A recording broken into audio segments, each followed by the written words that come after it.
that okay? Yeah, I think, seems to be okay. Test, yeah, okay. Maybe I just shouldn't stand too close over here. No, it's okay.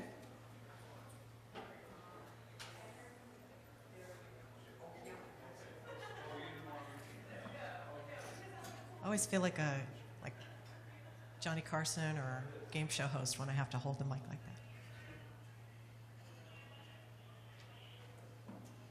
that. Okay, well let's, maybe they could shut the door back there.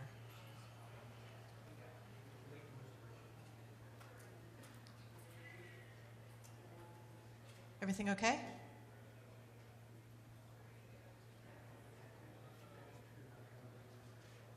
Okay. All right, all set. Hi guys, I'm Kathy Cruz. Hi gals and gals, I should say. Who doesn't know me? Anybody? I'm from retail automotive originally. My grandfather was a dealer in the 50s and 60s in downtown Los Angeles. He passed away actually before I became working age, so somehow I managed to get to a car dealership when I was in college, and the dealer hired me to be like an assistant, and I asked him if I could sell cars because I was bored. He said sure, so I did that, and then I used to see the controller walk in the office every morning all mysterious, and people were afraid of him, and I thought, well, maybe he's got something I can do. So pretty soon he figured out that I could do his work while he went to golf. So I taught myself the business that way, and was in management pretty much after that, and most of my management has either been, well, I've worked every job in a dealership actually, except for technician, but I have probably about 60% of my time as a CFO or as a controller, and then about 40% of my time as a general manager, 35 maybe, and then sometimes F&I manager, sales manager, parts and service director for a little while until I could train someone. So here I am, and we're going to talk about the 4 essentials of dealership digital transformation today. Cruise control, I started cruise control in, well, this iteration in about 2008, 2009, and it's focused mainly on consulting with dealers on profitability, but with a focus on the social media aspect and the digital marketing aspect of how customers like to buy. So today I'm going to take both of those kind of avenues and combine them and talk about this term called digital transformation. So we are in the middle of a retail apocalypse. I'm sure you guys have seen malls closing around where you live. Everybody's seen things like that, stores closing, shifting. Hey Joe, how are you? And so there's lots of information and data that's telling us this, about this apocalypse. 25% of malls will close in the next 5 years. That's kind of scary, especially if you're a mall owner, okay? I know where I live in Southern California. We have a mall called the South Coast Plaza, and it is constantly changing and shifting. People moving out, people moving in. Sears is moving out. I don't know what they're going to do with that building yet, so it's interesting to watch. Here's just a partial list of the apocalypse victims at this point in our life. You recognize some of these. They're pretty interesting names, and I think about 5-10 years ago, we never would have thought this for a second. But maybe you need more evidence about what's happening with retail space and just retail in general. Starbucks has closed 379 mall-based stores. Starbucks, there seems to be one on every corner, right? Anchor stores in malls, like Macy's. Macy's has closed 68 stores to date. They have plans to do more closings. They simplified their coupons so that people will have more opportunity to come in, make it easier, make it frictionless. That's a word we're going to talk about a little bit today. More self-serve options. They're leasing the space to other businesses, other retailers. You've probably noticed that if you've been in a Macy's lately. And this concept of buy online and then go inside the store and bring people in. It's kind of ingenious, really.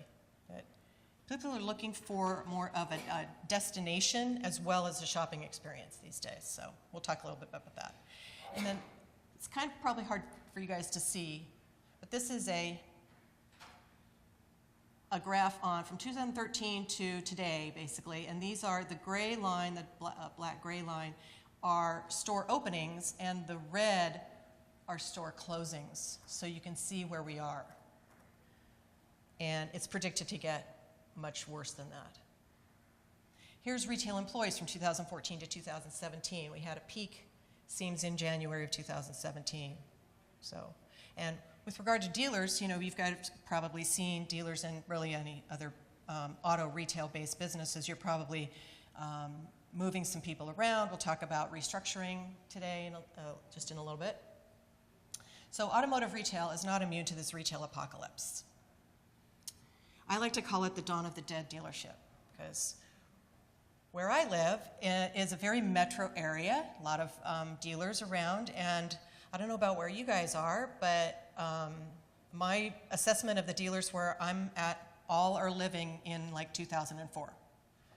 And whether it's denial or fear or whatever the, you know, not wanting to change, whatever the case is, time to move along a little bit. So how many of you guys are actual dealerships, or dealers or dealerships? Oh, awesome, okay. And vendors? Okay, so about half and half. Anything other than that? Say again? Well, okay. Okay, awesome. Me too. Yeah. Okay. All right, so yeah, there's, in every store, this idea we're talking about transformation, it's going to be starting wherever you are. So in other words, this is not cookie cutter. This is wherever you are in your operation today and where you can go from there. Okay, today I'm just going to give you some tips on what I see happening and what can happen with what I might like to call digital operations. So there's factors, lots of factors disrupting business as usual. So we'll talk about these in depth a little bit more, but I saw, when I was creating these slides, I saw that empty mall, and I always think of Dawn of the Dead, so these zombies are out there. So, but dealers can't remain idle. There is so much pressure on the dealership model today from so many places, and remaining idle is you're going to get run over, and it's moving so quickly. That's really why I'm here today, really to talk about digital transformation. So we can keep the zombies away with digital transformation. But what is it? What is digital transformation? This is a concept that was coined about a year or two ago. It's just hitting retail automotive right now. And so, but what is it, right? So I like to call it when you harness emerging technologies to digitally reinvent dealership operations. And whatever that may mean for you, whether it means what you look like online to your customers, how you run the operation and the lead process, what happens after the sale, what social media, how does social media involve in there, what strategies do you have around that? Basically, it's going to require a deconstruct and a restructure to keep pace and evolve with shifting consumer expectations. Okay? So you guys that are the dealers, you know, like, customers' expectations have changed. They are a lot smarter when they get into the store. They know a lot more. They've been online. And so many times I see dealers that are addressing the customers when they come into the store as if they had never been online. They start over. Okay, so these four distinct drivers that we're going to talk about consumer shopping behavior when it comes to automotive retail. First is a channel agnostic shopping journey. Okay, so there's a lot of different channels. They use digital tools and channels during the pre-sale, the transaction, and post-sale. So your website, lead providers, social media, online review sites, all of these different channels to gather information and to just stay connected, because after they buy the car, they might want to also service it. Number two is expectation of seamless experience. So in this case, what I talked about just a second ago about having a lead process, having that being frictionless and having it be as easy as possible. Consumers display this omni-channel behavior And they seek experiences that are easy and fast and frictionless. They don't want to spend 7 hours at the store. And so how can the operation be transformed so as not to have a customer spend 7 hours at the store? Number 3, innovation as a new expectation. So we're lucky in the way that, with regard to this specific topic, in that the vehicles in themselves are somewhat innovative, depending on what types of vehicles you're selling. So you've kind of got a step there, right? But the growing demand for shopping experiences that transcend beyond excellence, which are unique and satisfy the need to witness innovation. So if you're sending out direct mail pieces to customers, that's not going to give them a warm fuzzy about what you do and who you are. If you're connecting with them via social, or you're using some really interesting email techniques, then that might help. Also with the lead process, if you've got some specific processes that meet the customer where they are and take them at that point to where they want to go. Okay, this idea of being frictionless. And 4 is easy access to information that matters. How many of you guys have a blog? Do you normally, how often do you publish on your blog?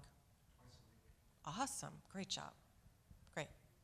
Because that ties in with SEO and, yeah. So this idea of helpful, relevant content throughout the digital shopping experience that bridges through to the in-store employee customer interactions.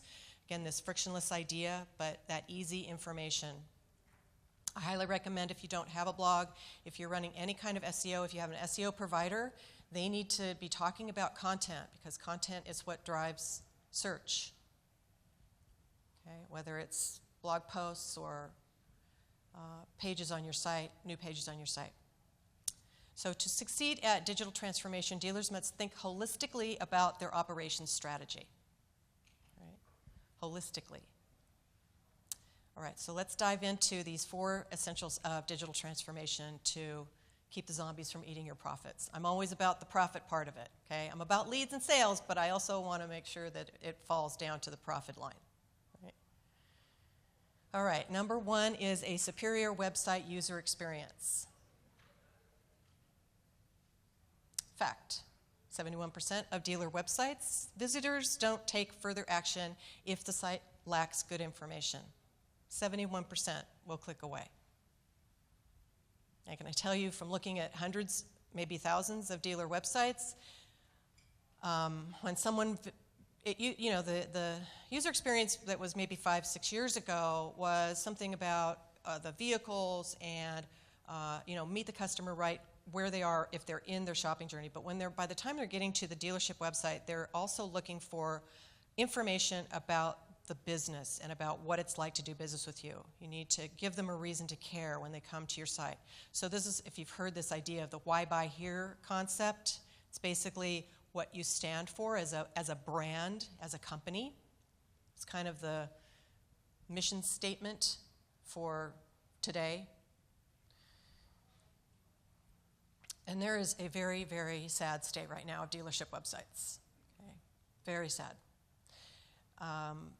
These template sites that a lot of companies offer, they're a few $100s a month, maybe more.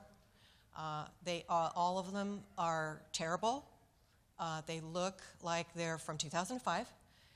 They have the same content on your site or the person's site as the dealer down the road if they have the same service. It's marketing, even in this age of social and digital, it's still about differentiating your store or differentiating your business from the others. So when you have a templated website that hasn't been customized, doesn't have the right content on it, it's really, really sad. Sad manufacturer mandated sites. Okay, anyone have a mandated site from a manufacturer? Yeah, you guys are. There are in the franchise world there's a lot of manufacturers that require these mandated sites, and again, they're very sad, very cookie cutter. I know it's about control, and we want to control what goes on, but the user experience is really bad. And then dealers' feet dragging to improve quality.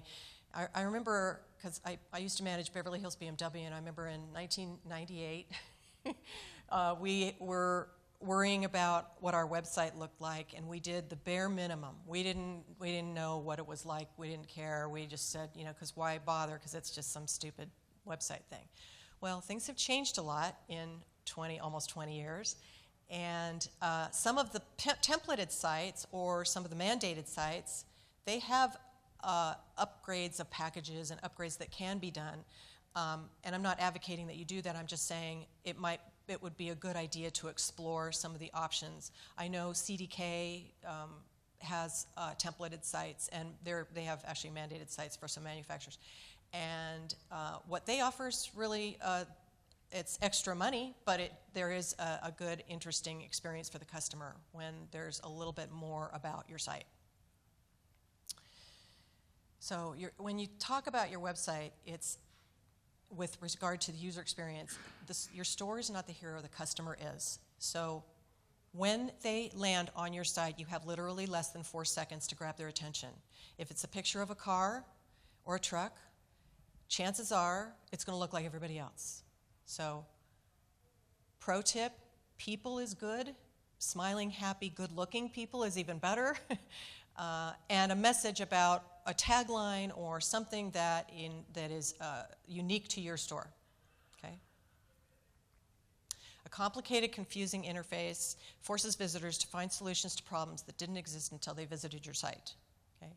So think about, go through as a customer, if you haven't done this already, and see what the flow is. If put yourself in the customer's shoes and say, if I'm looking for a particular vehicle, where do I go? Is it easy for me to get there? Are there any obstacles that are happening? Is there any extra stuff I'm being bombarded with as a user that's causing me not to get to where I want to go? Okay. A visitor who is confused by the options will likely feel overwhelmed, lose interest, and click away to a competitor. Okay. So it's just like when you welcome them to your store or welcome someone into your home. You want them to feel welcome and having that user experience where they come away going, wow, that was great. I feel like the information on that site was meant just for me. Okay. Content strategy, we talk about content strategy and different components of it. In this case, I'm talking about the content on your site and what exactly it is and how the customer is reading it. Okay, what they're taking away from that message that you're giving. Answer these when it comes to content strategy. And again, content strategy can be for your website. It will include social media. It will include your blog. It will include your ads. There's a strategy around all of that under the heading of content strategy. So why should the visitor care? When they come to your site, what is it about your store that makes people buy from you? Why people buy from you? Why do people buy from us rather than competitors? Is the user experience pleasant and inviting? Okay. Is important information easily accessible? And is the path to purchase frictionless? All right. If the first best thing you do is confront visitors with a blah, blah, blah, then please get some help. Okay. Don't look like everybody. All right, number 2 is a written social media strategy. How many have a written social media strategy? You do? Awesome. Great. Love hearing that. Okay. So here's just some of the things that social media strategy will do for you. First of all, it will clarify your message so your customers engage with you. Because that's really what we want, right? We want them to engage, whether they're pre-sale, transaction, post-sale. It breaks through customer resistance. It allows people to feel more comfortable working with you. Eliminates the guesswork of what do I post on social media? What do I write on our blog? What pictures do we take? What videos should we do? Where should we put them? Facebook, Instagram, Twitter, where should we go? And it's really required, but only if you want return on investment. Because strategy is all about creating the goals that are going to get you where you want to go, tracking those goals, executing what you were going to do, then tracking what your results are, and then bringing that back to what your goals were, and that'll give you ROI. Okay, so having KPIs, key performance indicators, we'll talk about that in a second. It breaks things down into manageable parts. So if you have more than one store, then it will keep things from getting overwhelming. And it's a touchstone for content, a sort of what I call a reliable resource. So a content calendar. Every month you have a calendar about what you're going to write about or what you're going to share, what you're going to do. Incorporate your ads, what ads are you going to do, what specials are you going to do, that type of thing. And it's just a place, content calendar is a place for everyone to just look at, even if you haven't gotten to the point of having a written social media strategy, if you have a content calendar, it can help bridge the gap a lot. And never allow others to dictate your strategy, all right? There's a lot of vendors, salespeople that visit dealers every day, and every one of them is an expert on social media. But I can tell you that there's maybe 0.0001% of those people have any idea what they're talking about. Okay? So please do your own strategy. Some components, but not all, of social media strategy, like I say, this deep analysis of the why buy here. Why do people buy from us? What makes the experience different for customers? Embedded in all of your marketing. Identify target audiences. Okay? This is a big, when I work with dealers, this is one of the biggest hurdles to get over because they haven't thought like this. But believe me, when you're doing Facebook ads, it's going to save you a lot of money if you identify who your target audiences are. Okay. You'll determine goals and establish KPIs. Of course, key performance indicators, yes, leads are important and one of the main ones, but there's also engagement would be a key performance indicator. Tracking our reach, who are we reaching, and even venture out into another KPI would be what's negative feedback? What am I hearing on our online rating sites or on Facebook that's negative? You'll create a content strategy to achieve the goals that you're wanting to reach when you do get a written social media strategy, and outline the investments needed. So investing, it's not just monetary, it is time investment, there's a commitment, there is human resources, social media and digital marketing.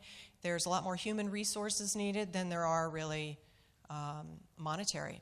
I can remember in the days, we used to do $100,000 a month in advertising. Maybe some of you guys are doing that too right now. But with the introduction of Facebook ads and being allowed to target people that are really in market, it takes that investment, the financial investment, way down. But there is a human resource investment that's creeped up. And then you need a process to analyze, measure, and analyze your results so that you know what to do next. Okay. Number 3 of our essentials for digital transformation. Operational restructure. How many of you guys have had to do some restructuring with regard to digital marketing or content creation, things like that? Salespeople having to create content maybe. Yeah. So you all know what that is, hopefully. That's a real one too. I didn't write it, but my sales manager did at the time. So when you think about operational restructure, we're getting the deal done. So in other words, we're restructuring the operations in order to get to where we want to go. And the task here at hand is taking this bricks and mortar specific business operation into a hybrid e-commerce model, because you've still got bricks and mortar, of course, but how can we reach customers in the way they expect to be reached today and being treated and having that experience? So every position at the dealership should be examined for viability in the digital operations model, okay? Especially frontline personnel and what their job duties are. If you improve the process, you will improve your performance. And the process being operational processes. So we'll restructure processes to meet customer expectations. This is about lead process and how the customer, some dealers are even actually, and manufacturers, I know there's a manufacturer that's rolling out some valet services, concierge services, where the customers don't even come to the dealership because they don't want to spend the 7 hours, and they've done it before and they're sick of it. So whatever we can do to be frictionless. Monthly comprehensive expense analysis. I can't even tell you how many dealers I talk to that they go to NADA or they go to somewhere, and they get sold on some things and the new shiny object, and they're spending money on things, and they don't even know what they're getting for them. Okay? I have a client that said, half my marketing is working, I just don't know which half. Okay? So expense analysis when it comes to especially digital marketing, but I think just overall, looking at expenses, personnel expense, restructuring pay plans if need be. Supply a workable social media policy, and this is where HR should really be involved in the process, especially if you've got frontline employees that are on social media and representing the dealership. They should always have guidelines where they know what to say, what to do if there's a crisis, what to do if someone said something negative, that type of thing. So good to have HR involved. And then engage known employees in marketing. Do you guys know what I mean by known? These are people that already have their own, maybe they create their own leads, but they have their own network where they work their network pretty well. When I was at Beverly Hills BMW, she's still there. She's the #1 BMW salesperson in the nation, and she sells 70 BMWs a month herself, and she constantly works her network, constantly. So those people that are out in the world and already have a presence on social or a presence within the neighborhood or in the community, involve them in your marketing. I can't hear you, sorry.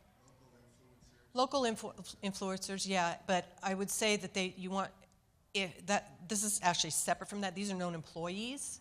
So if they're influencers in the community, yes. A whole nother subject, another topic we could talk about local influencers in marketing. All right, number 4 is examine outdated behaviors and processes impeding performance. Okay, in this transformation, we have to examine what we're doing so that we can change and shift and become more efficient at selling and servicing vehicles. So fact number 1, consumers loathe car dealers. I don't know about you guys, but you probably have friends and family that, they don't particularly like the car business, and they like to complain, and it's become a stereotype, unfortunately. Fact number 2 is there's this predator-prey mentality is alive and well, okay? Treating the customer as an adversary, get them in the box, do whatever you gotta do, you know how that works, right? And that's still happening. Fact number 3, though, is until dealers reconcile number 1 and number 2, the consumers are still not going to engage with the dealer, okay? Because there's a trust barrier there. Pressures on the dealership model. Consumer behavior and expectations. Everybody has shopped and uses Amazon. I use Amazon almost every day. There's so many opportunities for another company to come in and give better service, and when they do, a customer has those expectations about, well, if I've had this from this person, then I should have it from everyone else. Unfortunately, it's not really feasible, but that's the expectation. Shrinking margins, we all know about that, and especially in the used car business, it can shrink and then it can grow and shrink and grow. Softening market, we had a softening market in roughly, maybe late spring and summer, but looks like the year's going to turn out a little bit better. But mark my words, there'll be some more softening.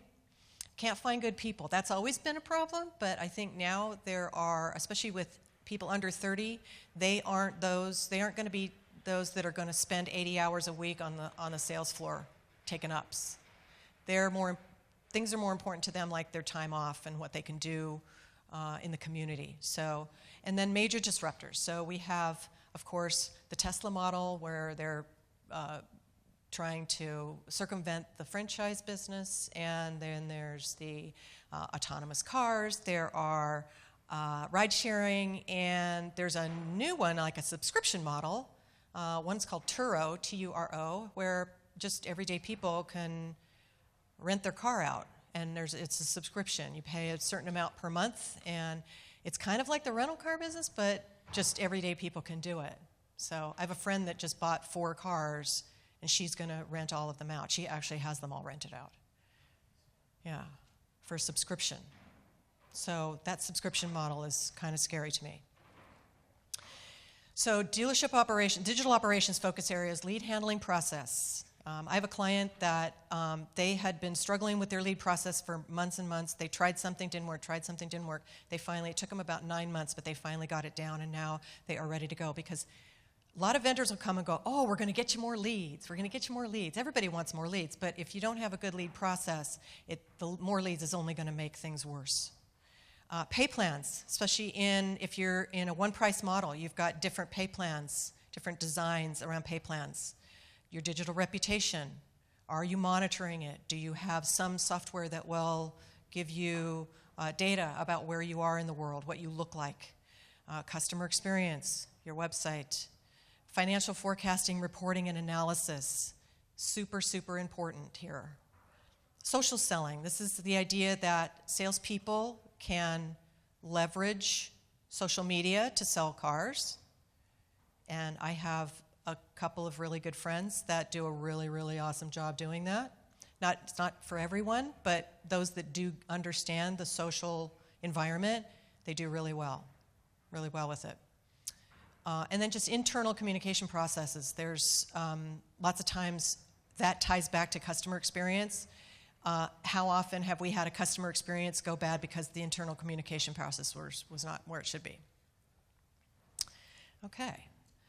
Digital transformation will meet or exceed shifting consumer expectations.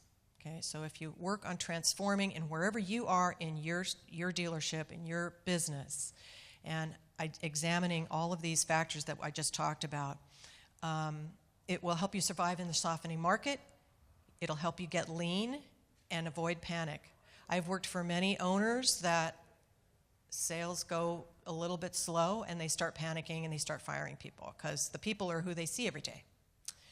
So I would caution against that and think more deeply about a customer and how they interact with the dealership.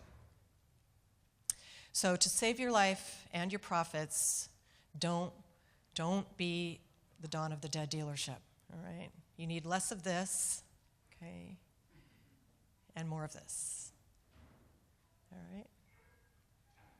Those were ruthless killers. Well, sometimes, believe me, sometimes you need that. Yeah. Okay, anybody have any questions? All right. Well, thanks. You mentioned reputation management up there. Mm-hmm. That's the bane of the existence of the used car industry is bad reputation. Yeah. And it's really inexpensive software that's out there. Yes. Can you touch base on that a little bit more? Because I don't think a lot of these guys necessarily employ those software programs. Yeah, how many are using like a software tool to monitor your reputation? Which one do you use, sir? Say again? Podium, yes. I was at the NIADA, and they talked about Podium there.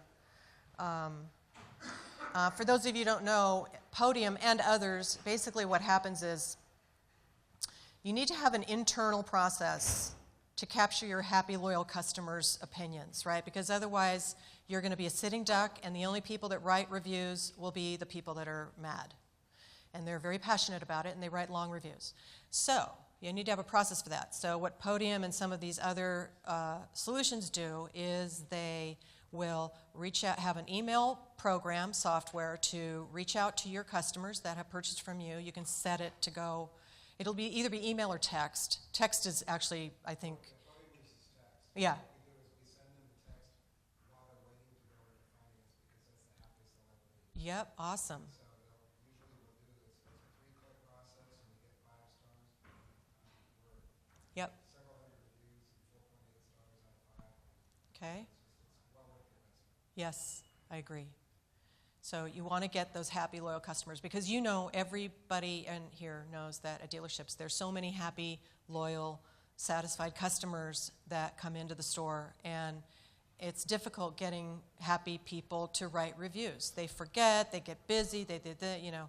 So getting them while they're in the store with a tool like that really, really works. And if you're a buy here, pay here, you've got an extra added layer of, or any subprime, you've got an extra added layer of danger because you've got people that if you couldn't get them their financing, then I've seen oftentimes where they write bad reviews. So that's going to happen. So you want to have a process that keeps the happy people telling others about it.